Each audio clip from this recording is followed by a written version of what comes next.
idi, jurnalisti, Yeganə Telman O qızı. Məhəmməddir yəqin ki.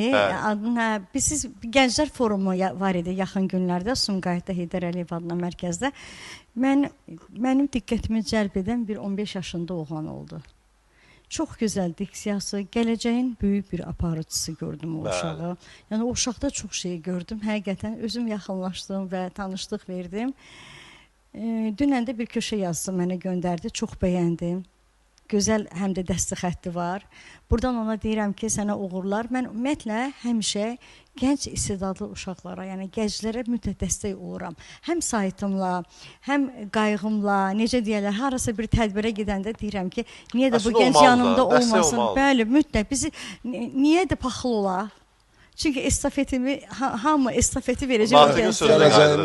Mən heç paxıl insan olmamışım. Mənim saytımın 5 il bundan əvvəl 13 yaşında bir müxbiri olubdu. Artıq onun 6 dənə kitabı var. 6 kitab yazmışdı. Adı nədir? Sevindik Nəsiboğlu. Sevindik Nəsiboğlu.